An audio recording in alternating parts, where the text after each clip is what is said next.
Welcome to another episode of Cadence Fishing TV. It's an absolutely glorious morning, but also bitterly cold. Now I've decided to break away from the normal match tactics and approach of fishing on one peg, and I'm going to stay really mobile, travel light, and pick out a few nice pegs to fish on this beautiful stretch of river.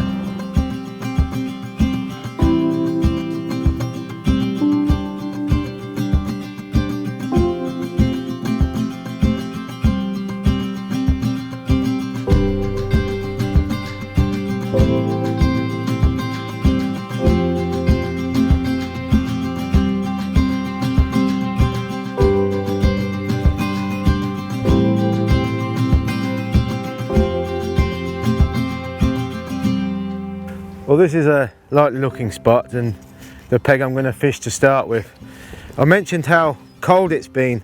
We've had a couple of weeks of freezing temperatures with some snow earlier in the week, and the river came up with quite a bit of snowmelt, so I know the water's really cold, but it has dropped quite nice, and I must say today it looks quite fishy. So I'm going to start off by fishing bread on a small cage feeder. Normally I'd fish a float when I'm roving like this, but I think today the conditions are going to be just too cold. So I'm going to concentrate on a lead and a feeder to start with, and we can take it from there.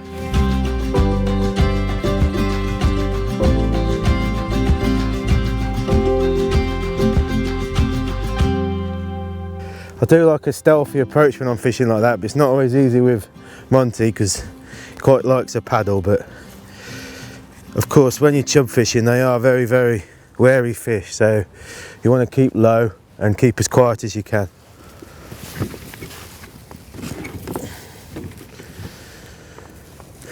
That's a good advantage of travelling light. I haven't got to set up loads of equipment, and I've not even brought a keep net with me today, so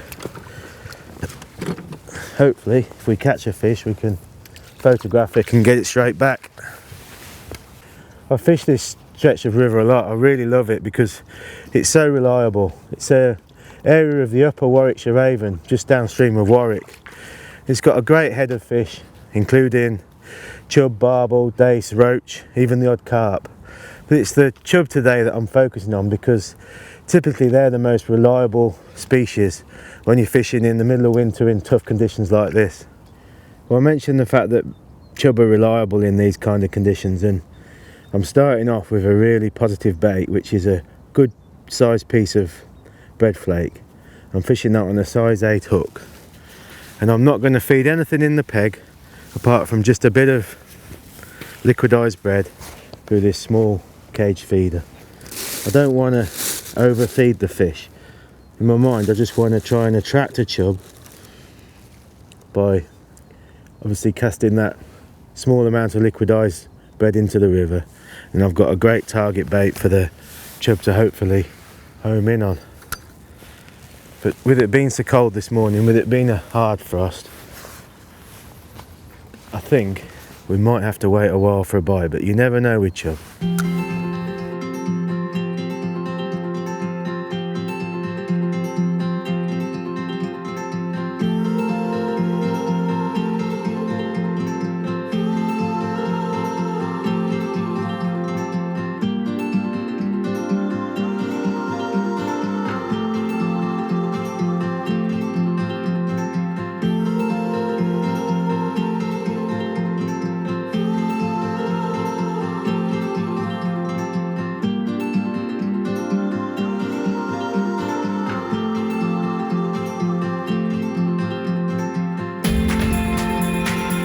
I had 2 or 3 casts with nothing, and just tried a bit further down the peg and I'm into a chub.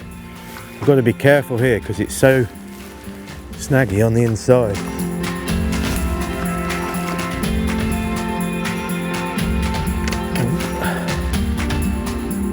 It's just got me in a bit of weed there, but got him out.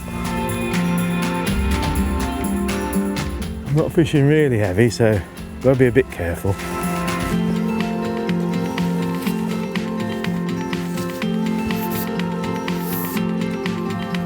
Trying to net him in the sun wasn't easy. Oh well, we're off the mark anyway. That takes the pressure off a bit. Let's have a look at him. Watch out, man.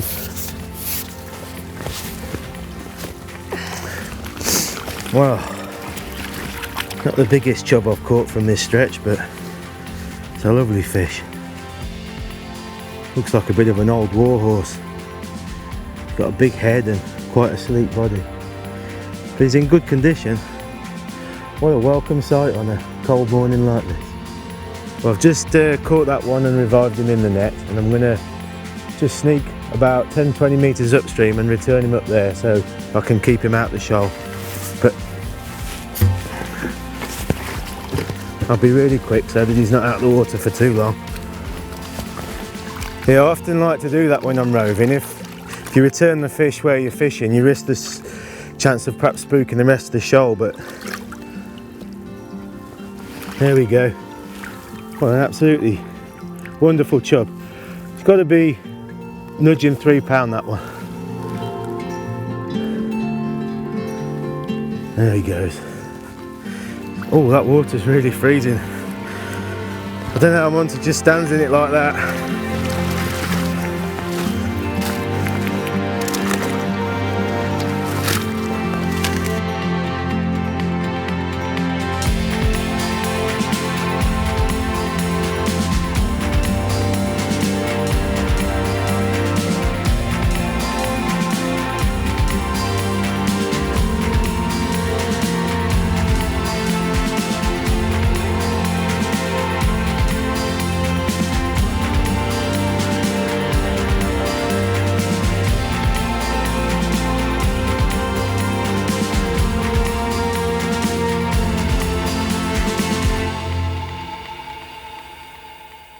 Well, this is a lovely long stretch of river and it's full of features. There's lots of shallow sections which run into deeper pools and hollows, and you've got lots of features like reed beds and overhanging trees. And I picked this peg because it's got some good depth. I know from experience that there's about perhaps a maximum of 6 or 7 foot deep. The flow over the years has undercut the far bank and created a hollow here. You can actually see where the water's welling up and is quite turbulent. Then as you go further down the peg, it shallows up. And I caught that fish just sort of where it starts to shallow up. And you can almost imagine the chub loving this area with all this great cover, particularly on a bright sunny day like this. And these are the kind of swims that I'll be looking for today. So I'm going to go straight back in again, same tactics. I've found this season, particularly in the cold weather, that fishing with a paternoster rig's been best, and I'll talk about the rig in a bit more detail. But what I found amazing is how sensitive the bites have been. That cast I actually had 2 or 3 slight taps you could have been forgiven for thinking it was perhaps a small fish. Then I've had a more positive pull and I've had that chub. So that's something worth bearing in mind.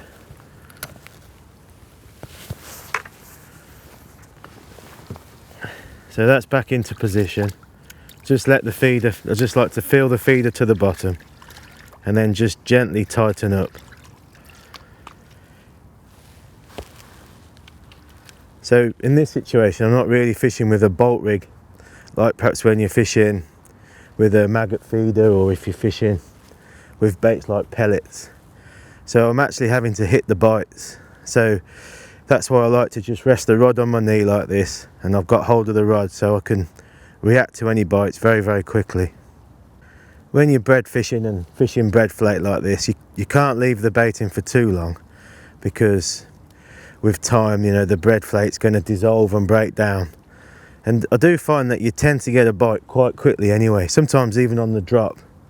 So I don't mind casting quite regularly when I'm fishing like this with bread. I'm not feeding a lot of bread, and I'm hopefully attracting the chub to where my hook bait is.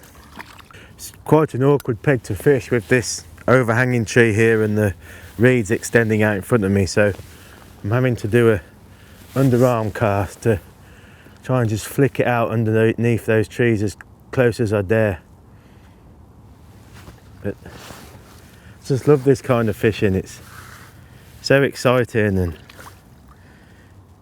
such an active method when you're fishing on a cold day like this, rather than just sitting in one spot. And you do often find that you perhaps only catch one chub out of a spot. So I'm going to give it another perhaps 15 minutes. And if we don't get any more indications or any more fish, then I'm going to move to another spot and repeat the process. Well, that's the hook. That's a size 8 Gamakatsu. And the way I like to hook my bread is I'll gently tear a good sized piece of flake off and then lay it over the hook and then compress the area around the hook, and then all this fluffy bits here I'll just tear bits off. So I've got a compromise. I've got an area of bread that's pinched onto the hook, and I've got a lovely attractive fluffy bit there that'll hopefully attract the fish and break down nicely. Obviously I changed the size of it. I'm sticking with quite a big piece at the moment, but on other days, if you're missing bites or you're not really getting any bites, it's worth trying a smaller pinch.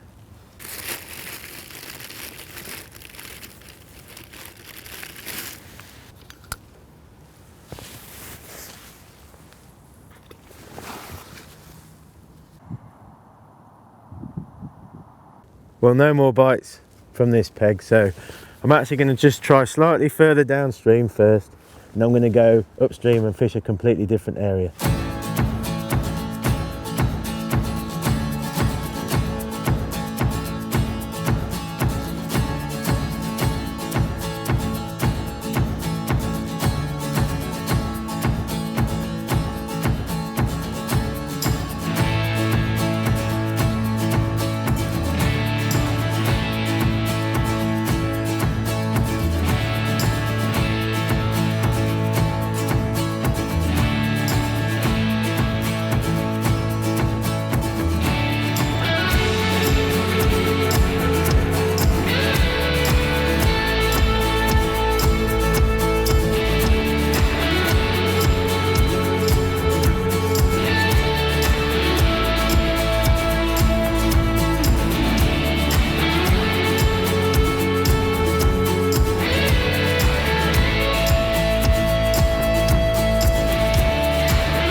Well, that was a bit of a walk and it's warmed me up nicely.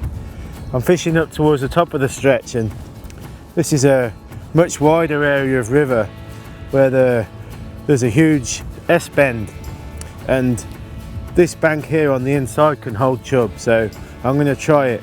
It's obviously undercut here as well, which provides cover for the fish. And this meanders actually with time moving downstream as the erosion's hitting the bank, and you can see where on the far bank the silt's been deposited, so it's actually a really interesting feature, this. So I'm trying to keep as low as I can because it's difficult on this high bank, and I'm going to sit myself on this grass here. Well, the wind's hitting this bank, so I don't think we'll stop here for too long because it's a really cold wind, but I'm quite excited to try this spot. It's deeper here, I know it's around about 8 foot deep. And just going to cast slightly downstream and see if there's a trickster hanging out down there.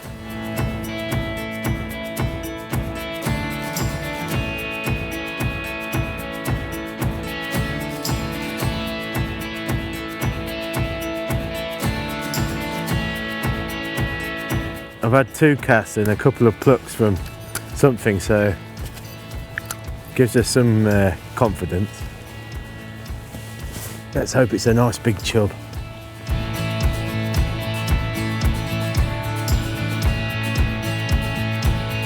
I've lengthened my tail of the hook length by around about another 2 foot, so that's got to be about 4 foot now. And sometimes that will just help to catch the chub if they're being a bit tricky.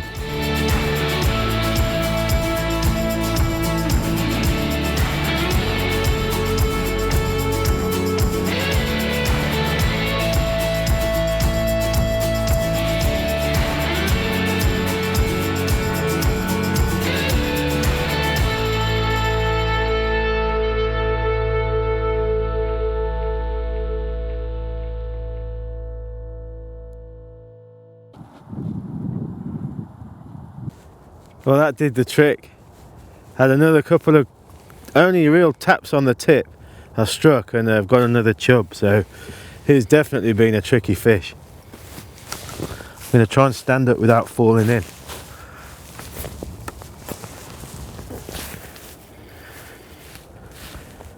He's fighting hard in this flow.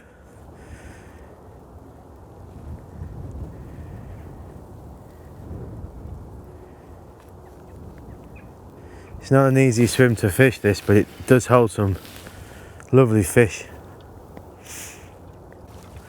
Oh, I've just seen him. I don't think he's any bigger than that first one, but it's another nice chub.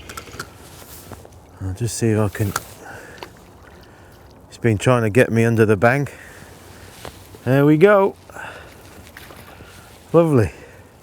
Not sure if you can see where I've hooked him, but I just hooked him in the bottom of the lip, so he was obviously managing to steal the bread off me without taking the hook, but I think lengthening the hook length just gave him that bit more time to take it down without feeling anything. But what an absolutely immaculate chub that one is.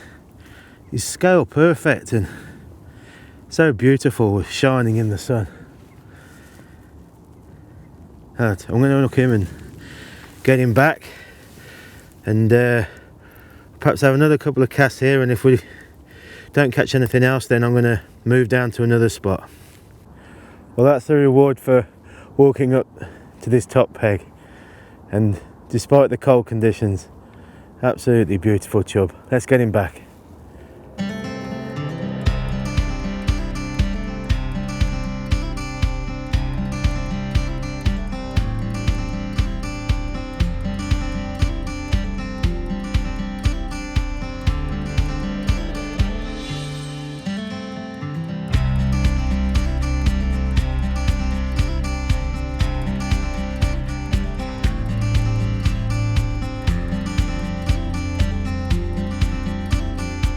Well, I just had 3 or 4 casts a bit further around the bend below where I caught that chub, but no bite, so I think we've probably spooked the fish here, and we're going to try a bit further downstream. You've got to keep rolling the dice.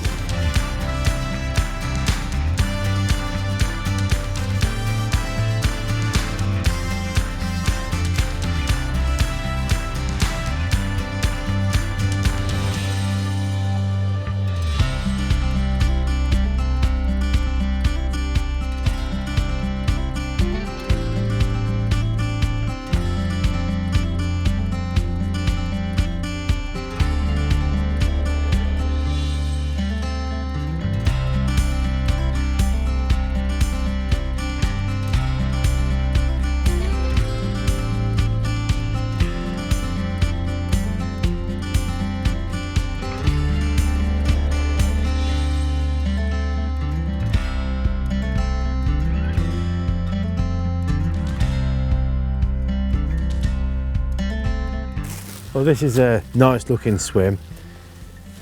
You can see the river's come around this bend. It's quite shallow up here by these reeds. It deepens out in front of me, and I've got a lovely long glide that goes down to another set of rapids about 30-40 yards below me. And my thinking on this kind of peg is I'm going to start fishing in front of me with the feeder, and I'm going to work my way down the swim, because obviously as I'm feeding, the bread's going to be travelling downstream. So I don't want to cast right down my peg to start with. So all that's going to do perhaps is push the fish further down. So by starting at the top and working down, I think that's the most effective way to fish this swim.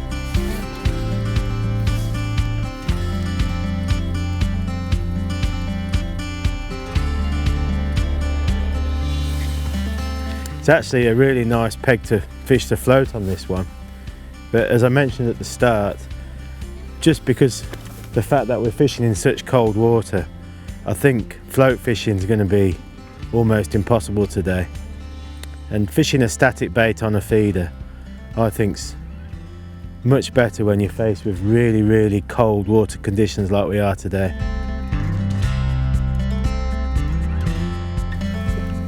Well, that was literally first cast. I've had another nice chub, and Monty's not helping the situation, but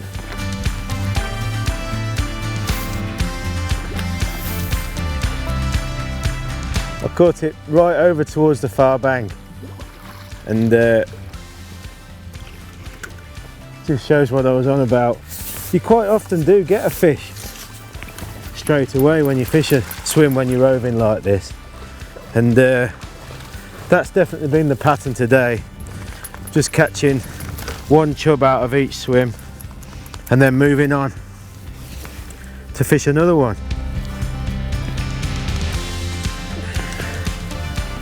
So I'll hold that one up. Perhaps that's the smallest of the day, maybe 2.5 pound. Look at that big mouth. I think that's why chub feed when it's so cold. They just can't help themselves. A nice big bait like that bread flakes, worth the energy to take. And thank God for chub on the coldest of days like this.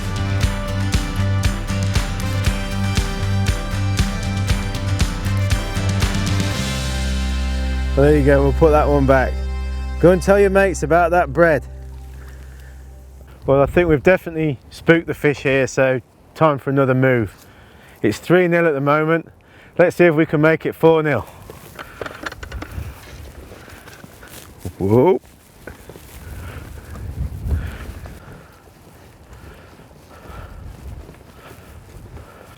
Well, this is a likely looking spot.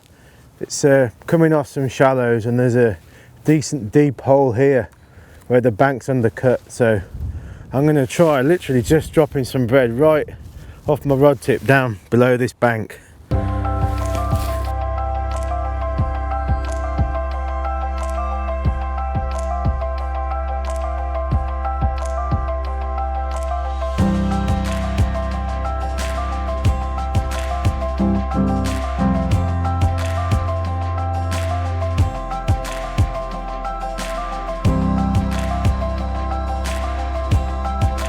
Quite nice and sheltered here, and we're out that cold wind. It was really freezing cold fishing up with the wind in our face, and so peaceful and quiet here. It's absolutely beautiful. There we go. That was great. It was actually a drop back bite because I was just fishing slightly upstream of myself. I didn't want to spook the fish by coming up on top of the bank, and just a little gentle drop back, and we got another chub. So I'm glad I tried this spot. I'll just move down here and try and net him. I don't think it's as big as the other chub, but on a cold day like this, they're all welcome.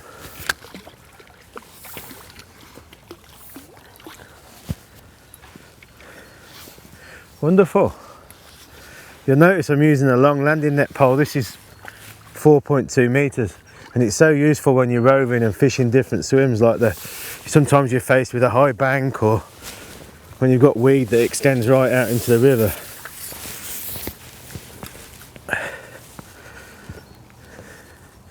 Yeah, this one, I only just nicked him, and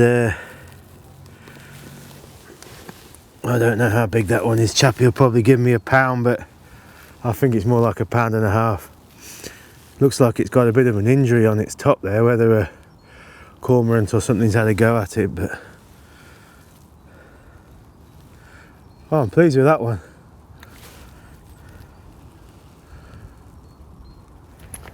Time for another move.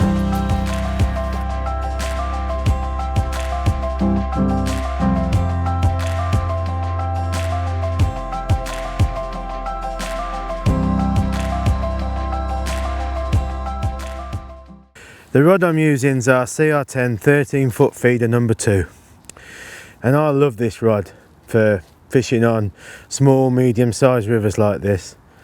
It's got enough power to cope with landing bigger fish, but more importantly, it's got a lovely progressive through action, so you can fish finer as well. And I think that's really key, particularly on days like this when the going's tough. You can scale down your hook lengths and hook size, and you're not going to worry about perhaps cracking off or the hook pulling out when you're playing the fish. The reel I'm using's our CS7 4000, which is a really lovely, strong, robust reel. I've spooled it up with 019 Pro Gold, which has a breaking strain of around about 4 pounds. I'll just mention the tip that I'm using in the rod. Obviously today we found that the bites have been quite sensitive, and that's actually our 2 ounce tip. This rod's supplied with a ounce, ounce and a half and a 2 ounce tip, and that's been sensitive enough to spot those shy bites on the bread today. I did talk about the rig briefly earlier, but it's very simple.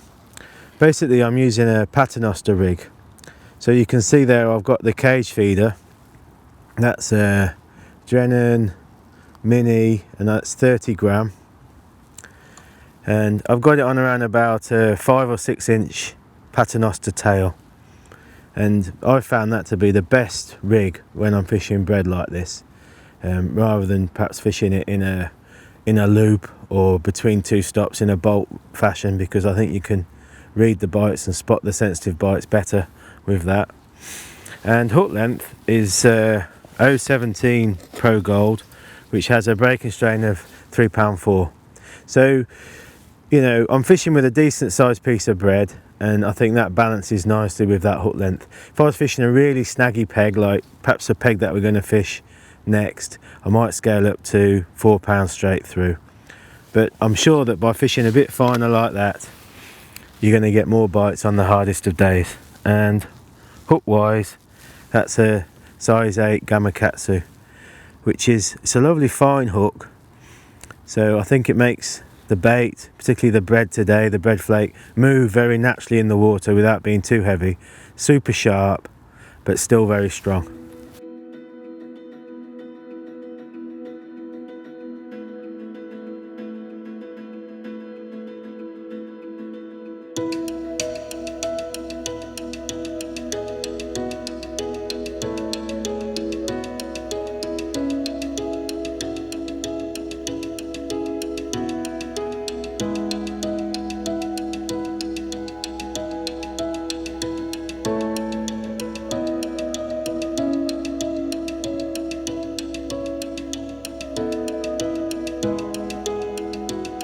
Well, just had a few quick casts in this peg, and I was about to move, and I missed a bite, so I had another cast, and I ended up casting right down the bottom of my peg below where that tree is, and hooked a good chub, which unfortunately I got halfway back up the peg and it broke me against that snag over there. So it's actually 4-1 to me now. But it's a great looking peg. It's actually quite shallow under that tree, and in the past I've done better fishing actually in the open water below it. So I'm going to have a few more casts here and see if I can sneak another chub, and if not, I'm going to go and move a bit further downstream.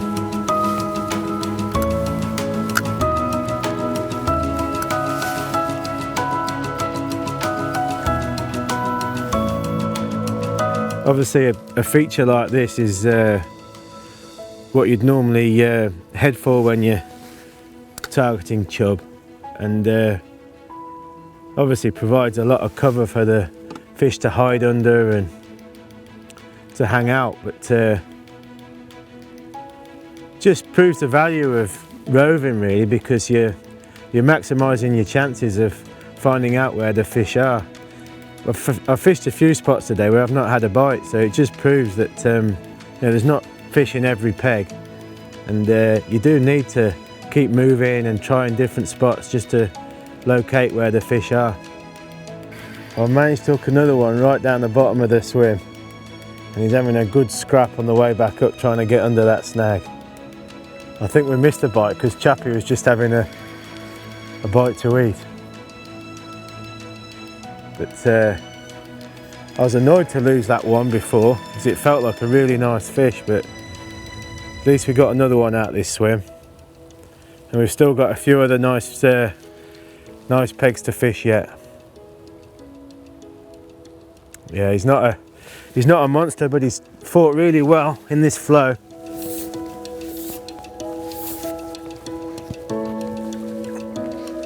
we go. So it's 5-1. Out of the way, man.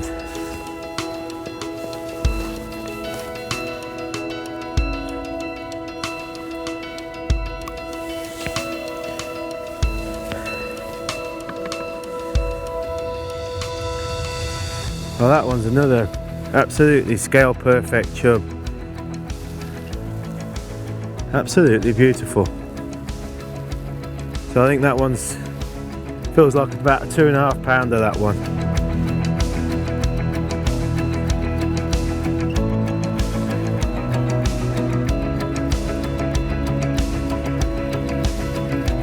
Definitely worth getting out on a cold day like this, and just proves, you know, fish will feed in even the most extreme conditions. Let's get it back.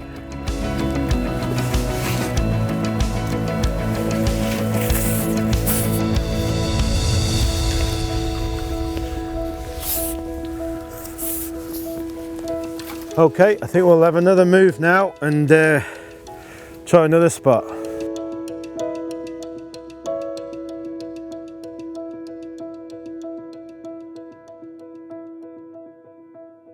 Well, I mentioned it earlier in the video about the importance of being stealthy when you're fishing a small river like this, and the peg I'm going to fish now really emphasises that. I've got a fantastic feature of an overhanging tree. It's very narrow, so I'm going to try and get into the peg as carefully and quietly as I can and just try and sneak up on the fish.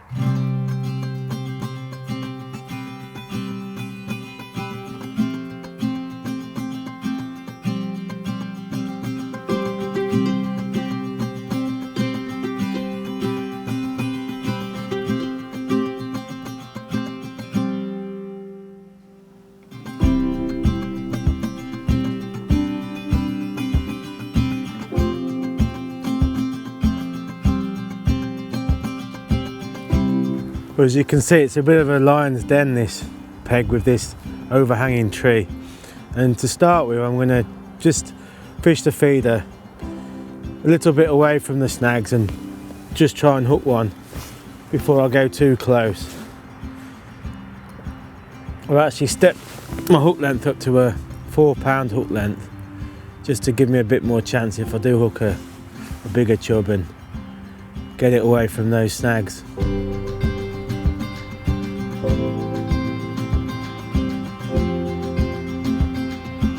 A lot of the times when I'm ledgering and feeder fishing, when I'm roving and travelling, like I sometimes don't even use a rod rest.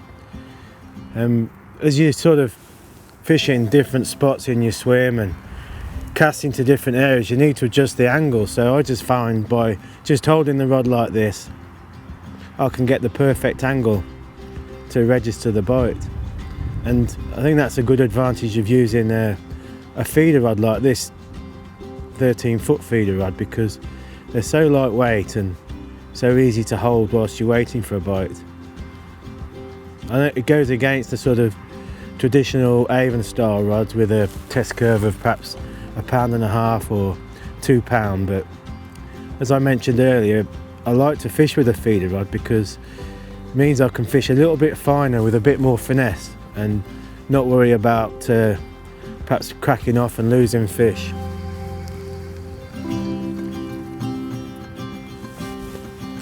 There you can see that bait had been in for about 2 minutes, so you can see the flakes broken down into just a kind of paste really. So I'm going to rebait, and I'll just tell you a quick tip. Obviously, as I'm using the bread slices, I've got lots of bits that are from crust and broken off bits, and what I tend to do is I start to add that into my liquidized bread feed, and I'll just quickly bait up again so I'll get a nice bit of flake on. And then what I'll do is I'll fill the feeder mainly with the liquidized bread, then I'll perhaps just pinch in a piece of bigger bread as well. And my thinking there is, because I'm casting quite regular, I'm introducing the bread into the swim, and I'm introducing the odd big bit as well, which is perhaps mimicking the hook bait that I'm using. So I think when the chub have been really crafty like they can be, it just helps to trick them. If they build up confidence when they're intercepting the odd nice bit of bread that's coming down.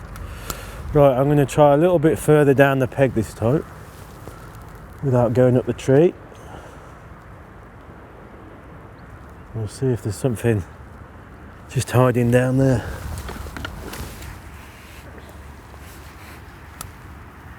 When I'm casting, a lot of the time I'm just using an underarm cast, and I'm trying to get my bait and feeder into position as carefully and quietly as possible. So I'm not doing a big cast, and I'm feathering the feeder and bait into the water to save it from crashing down and making a big disturbance.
Tried a couple of spots downstream and failed.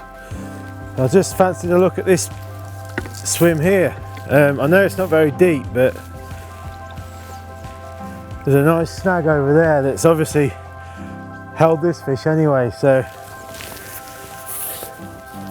that's number 6, and I think as the sun's setting we're going to call that a day. Another nice chub.